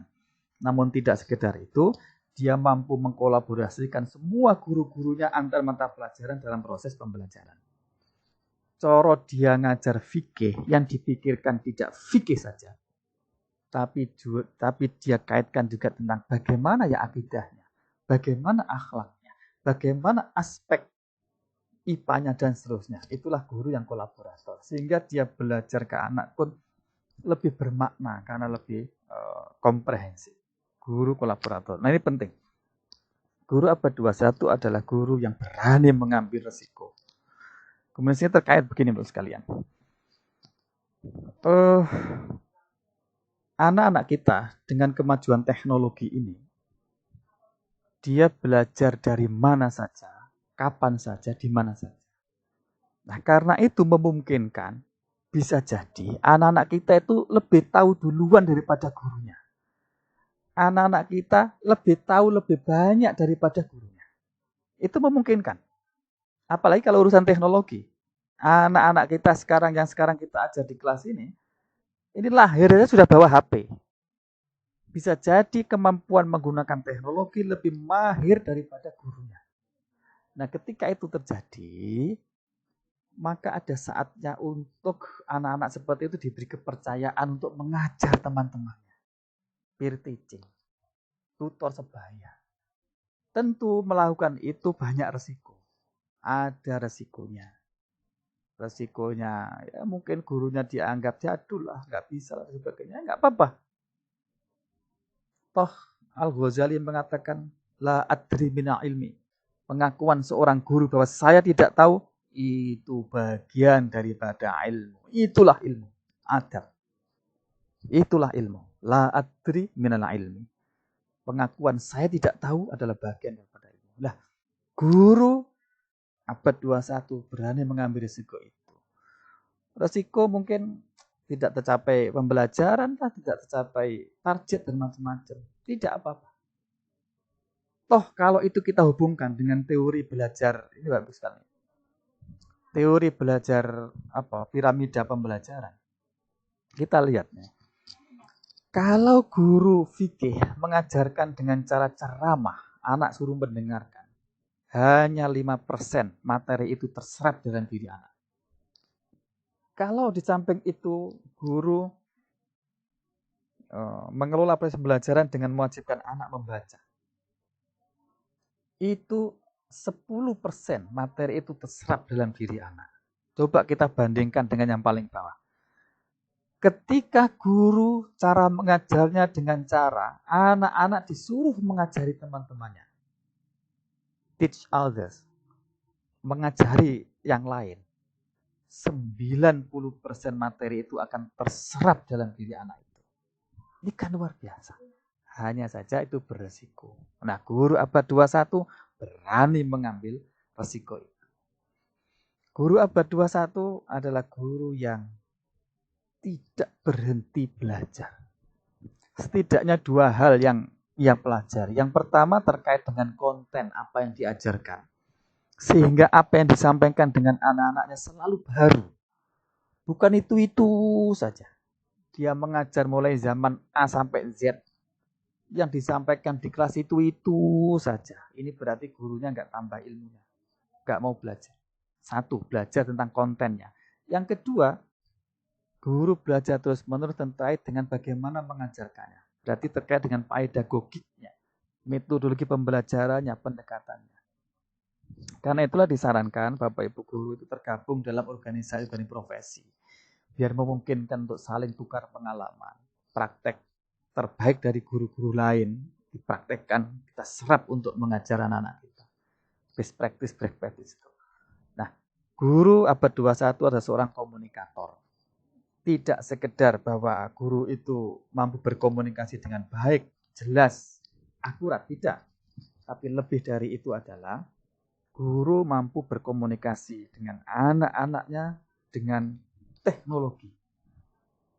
Karena begini, sebagaimana tadi saya sampaikan bahwa dengan kemajuan teknologi, anak bisa belajar dari mana saja, kapan saja, bagaimana saja.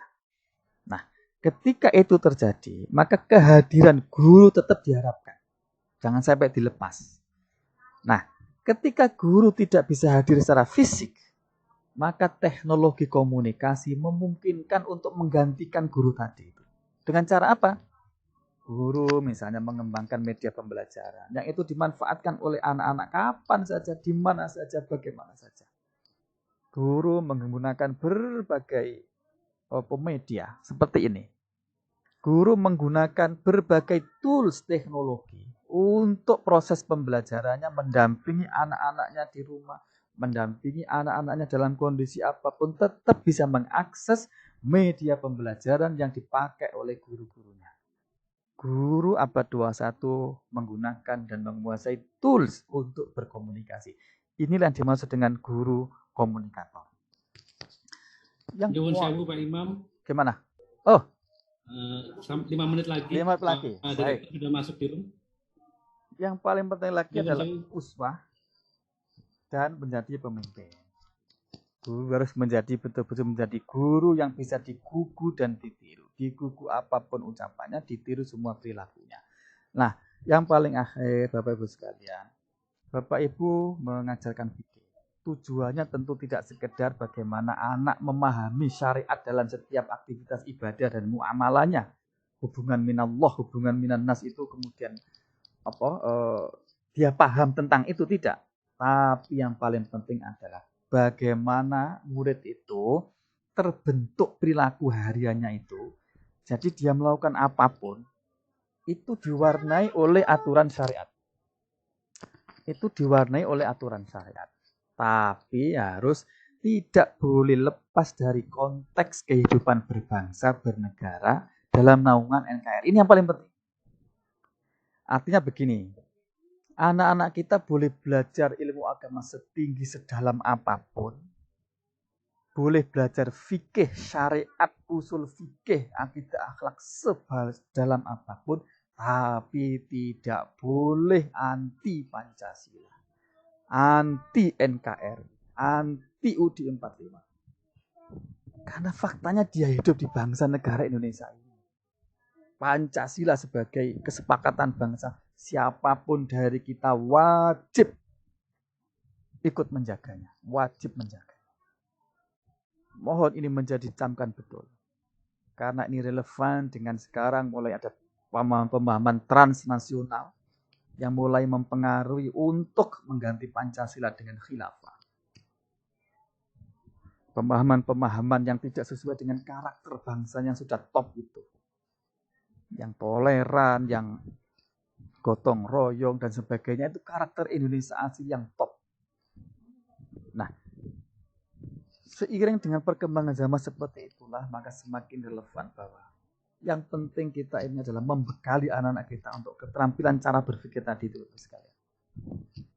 Sehingga apapun yang dilakukan oleh anak-anak kita itu warnanya itu warna syariat, namun tetap bisa menyatu dengan budaya bangsa. Boleh bersyariat, boleh apa, tapi tetap menyatu dengan budaya bangsa. Inilah anak madrasah. Karena itu anak madrasah tidak boleh punya pikiran radikal, kemudian enggak boleh. Kita semua punya kewajiban untuk itu. Nah, karena itu, Bapak Ibu sekalian, yang kita lakukan dalam proses pembelajaran tadi mesti harus diikuti dalam proses penilaiannya. Pastikan penilaiannya harus hot, autentik, nyata, faktual. Jadi yang dinilai itu tidak sekedar jelaskan pengertian sholat. Tapi dia sholat nggak dalam kehidupan sehari-harinya? Sholatnya benar nggak? Itu yang dinilai. Itu yang dinilai. Itulah yang dimaksud dengan nomor A dan B itu. Jadi sudah terinternalisasi. Jadi ke depan untuk menilai fikih, kemampuan fikihnya anak-anak itu tidak berhenti pada jelaskan pengertian sholat. Tapi sampai kepada dia sholat nggak 5 waktu. Sholatnya sudah benar nggak syarat rukunnya. Itu yang dinilai. Itulah penilaian autentik. Itulah penilaian autentik yang mencerminkan kemampuan asli anak. Bukan sekedar pengetahuannya. Untuk mengukur pengetahuannya harus hot. Tidak ditolerir lagi membuat soal yang lot. Hot itu intinya kalau ingin mengerjakan soal mikir. Tidak ingat-ingat atau tidak mengandalkan hafalan. Mikir. Dia menganalisis bagaimana sebenarnya. Tidak mesti susah, tidak mesti sulit. Hot itu ada yang gampang sekali jawabnya. Tapi dia mikir, sehingga punya makna dalam diri anak. Bisa jadi yang lot itu susah, karena harus hafalan, kalau nggak hafal. Nah ini nanti untuk melatih guru-guru untuk bisa membahas memang butuh pertemuan khusus dan ini perlu pelatihan. Agar tidak pelot lagi dan sebagainya. Nah yang paling akhir Bapak sekalian, inilah menjadi ruh madrasah yang mesti kita tanamkan ketika kita merawat anak-anak kita di madrasah. Pastikan hubungan guru dengan murid itu dibangun dengan mahabbah fillah. Karena rasa kasih sayang. Guru butuh kepada murid, murid butuh kepada guru. Saling membutuhkan untuk sama-sama menuju kepada Allah. Nah menuju kepada Allah itu bahasa Arabnya muridun ilallah. Karena itulah siswa-siswa madrasah disebut murid. Ay muridun ilallah, bareng-bareng gurunya menuju kepada Allah. Sehingga dengan konsep seperti itu yang dilakukan oleh guru ketika mengajar tidak lepas dari nilai ibadah, ridho Allah, mengharus utamakan dalam secara teknis, jangan lupa untuk sinergi doa. Sinergi doa.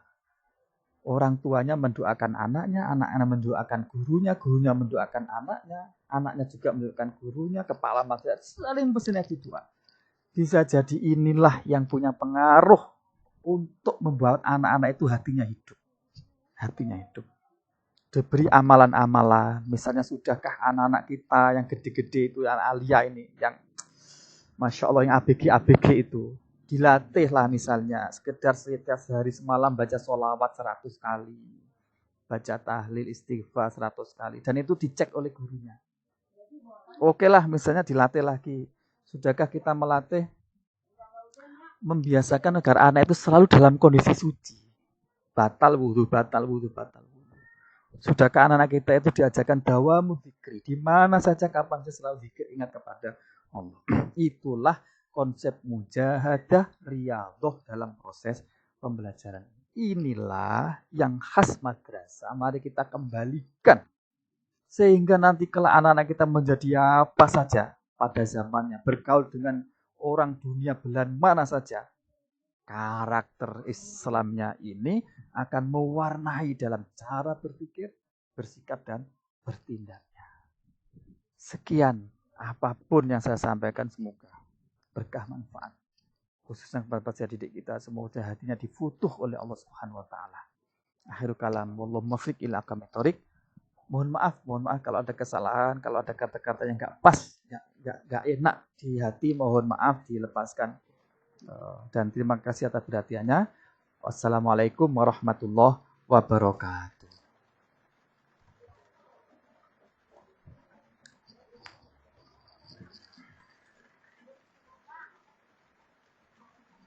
Waalaikumsalam warahmatullahi wabarakatuh. Baik, terima kasih atas materinya yang diberikan oleh Bapak. Untuk sesi selanjutnya saya akan kembalikan kepada host dan akan diteruskan kepada